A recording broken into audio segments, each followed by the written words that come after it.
Yesterday, I was invited to join the extended family for dim sum at the Pink Pearl at Harbourfront. I don't know if any of you have been there, but it's a beautiful restaurant that overlooks Lake Ontario.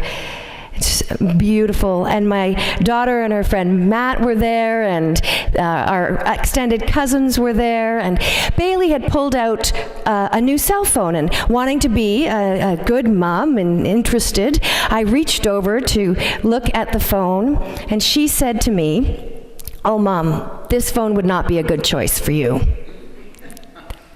And then she said, "It's because it's," and she said a word that I don't know, so she's probably right. And she explained that this was a cell phone that had a lot of customized settings on it. And given the fact that I've now owned a new phone for about 2 weeks, and I still can't figure out how to turn off the annoying sound notifications that I don't want to get, I think she's probably right. And now you know what you're going to be doing this afternoon with me. And then I looked over and I noticed my 4-year-old cousin Jamie was wedged into the windowsill overlooking the harbor with a cell phone in her hand. She was flipping through it like it was nothing, and I thought, that's probably a cell phone for her. And it was amazing to see how engaged she was with this phone. And I was taken by that until I looked up and noticed the scenery behind her. She was sitting in the windowsill overlooking the most gorgeous day we've had in weeks. Sun shining, waves whipping around the islands right in front of us, birds going by, and she was completely oblivious to it all. And her mother told me a story about where they went on March break. They had gone to Hawaii. And the children had had a marvelous time at this hotel that was a resort for families with all kinds of activities to do inside and outside, and surfing and a play area. And they had a marvelous time doing this. And then the parents had decided, let's climb up the mountain in Hawaii and see this island and the tropical seas. And so the family climbed up to the top of the mountain. When they got to the top, 4-year-old Jamie looked around and she said, "Why did we come all the way here?" And her mother said, "To see this beautiful view." And Jamie said, "This isn't beautiful. You can't even see the hotels or the resort or the restaurant. All you can see is this." And I was struck by her inability to engage with the beauty that was around her, but her ability to focus and engage so clearly with the phone.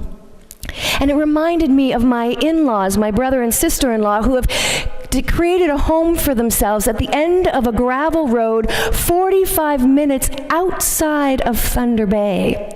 It's the kind of place where on occasion a black bear chases the family dog out of the bush. And along with the natural setting, they've decided to have a couple of goat and some guinea fowl and grow a garden. And their 7, soon to be 8 children are all homeschooled. So their schoolyard is their backyard, and the forest is an extension of their playroom, and they are as comfortable in it as you and I are in our living room. And their house is full of drawings of birds and bugs and plants, and they know every one of them by name and what they can do. And we sometimes call them up to say, "What is this?" I remember one time we sent them a text of an amazing looking bug that had an antenna coming out the top of it. And we said, "What the heck is this?" And 2 minutes later, 10-year-old Gabe phoned us up and said, "Oh, Aunt Alexa and Uncle Adrian, you guys have found a parasitoid wasp. And a parasitoid wasp is really cool. Do you want to know why?" And we said, "Yeah." And he said, "Because it plants its eggs inside the body of a caterpillar. And when the larvae are born, they eat their way out of the caterpillar. Isn't that cool? And we said, yeah, that's cool. And I think it is so important to keep up with the technology and the ways in which that we are communicating to one another in the world. But I'm wondering what is lost when I read the scriptures and I hear about how nature was a teacher for all of our ancestors. I am wondering what is lost when we can't even find the doorway in to the natural world. When a tree becomes lumber for furniture instead of a gateway to the divine. Philadelphia is one of the poorest cities in the U.S., one of the top 10 in terms of poverty. There's over 200,000 people out of work. There are 185,000 families living on less than $20,000 a year. Families of 4, 5, 6. And in the top part of Philadelphia is a little tiny neighborhood called Kensington. And Kensington grew up around the factories that came about a century ago. And then the factories all moved out. And then some of the people left, but they couldn't sell their homes. So there are thousands, literally thousands of abandoned homes. In the city of Philadelphia, there's 15,000 abandoned vacant lots. And Kensington looks like a derelict place for most, dry, dusty. And about 20 years ago, a group of Christians called the Simple Way, half a dozen of them, moved in with the plan to make an intentional community. And they became friends with their neighbors, and one of the things that they discovered was that there was an epidemic of malnutrition. An epidemic of malnutrition in the middle of the city. There was obesity and diabetes rates that were skyrocketing, and they realized that there were corner stores, but almost no grocery stores. And there were greasy spoons, but almost no organic type of restaurants. And so the children were taking their 25-cent pieces and they were going to the corner store where all they could get was processed sugary foods and bags of chips instead of the nutritious food that they needed. And they looked around their neighborhood and they saw that the lots had been turned into garbage dumps. And they thought, what if we could do something? And they began to look at every little nook and cranny, sort of the 6 to 8 feet that were between two derelict buildings. They would clean it all out, and they would plant a garden. And they would clean out the lots, and they planted another garden. And then the most incredible thing happened, they said.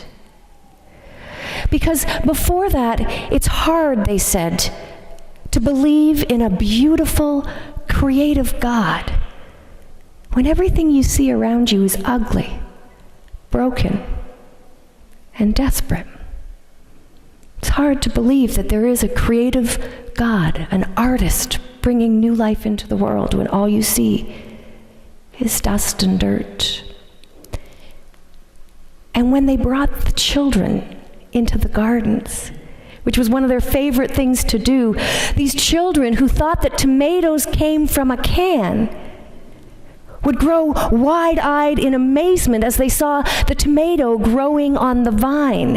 And they pulled carrots out of the ground with their bare hands and they said, "It's magic!" And the adults said, "No, it's not magic, it's God. God made these tomatoes and God made you." And something shifted in the neighborhood. As they looked at the beauty and the creativity and the possibility, as they reconnected with the natural world, they then saw the rest of the world through the lens of the divine creator. Where there was brokenness and hopelessness in their own relationships, in their own lives, where they saw abandoned buildings, they now also saw a world that was poised for resurrection. Poised for resurrection. And they began, instead of being cynical about the world around them, to stand in the garden and pray. And then they would get up off their knees and ask how they could participate in the world of resurrection and possibility and new life. So I'm wondering what happens to us as a people when we lose touch with the gateway to the divine teachings. That out of the compost of our lives, new things flourish.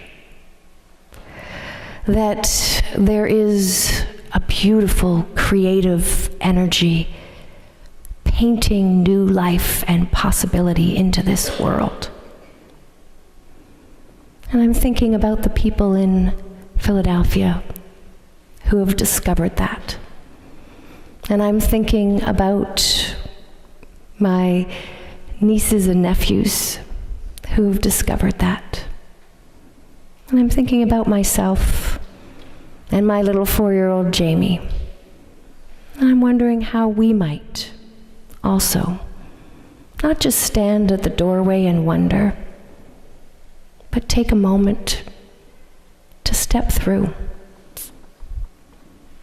And it's an invitation I extend to each one of you as well. A walk in the park, a walk by the lake, a sit under a tree, a time with the Creator. Amen.